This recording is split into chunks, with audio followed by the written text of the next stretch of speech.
Hello guys, ito yung mga ginto sa isang bato na biniyak ko. Marami sila. So napakahirap kunin yan. Kailangan pa durugin at gamitan pa ng mercury. Pero nakaisip ako ng isang paraan para makuha siya. Pero hindi ko naman masisimot. So walang halaga pala ang ginto kapag hindi pa ito luto.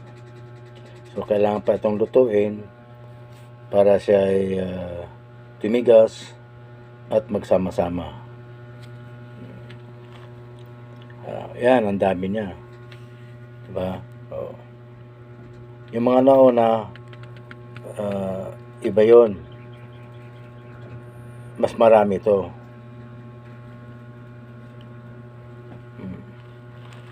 Hindi pala basta-basta ang pagkuha ng ginto kapag galing sa bato.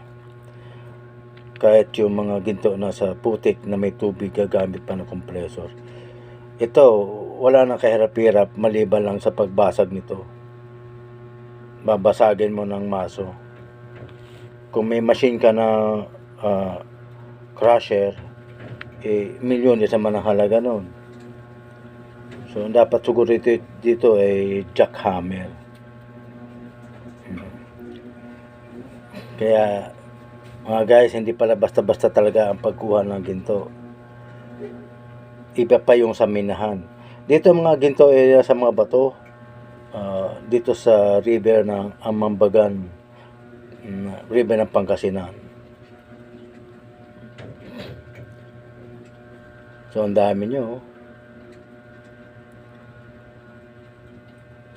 So, ilang gramo. Ang isang gramo kasi nito 1.5. 1.5. Kung limang gramo ka o 10, swerte mo. So, mga igurot, ito ang mga hanap buhay. Hindi talaga pala basta-basta.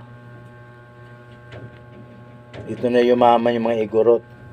So, sobrang tiyaga nila makakuha ng ginto. Okay, thank you guys for watching.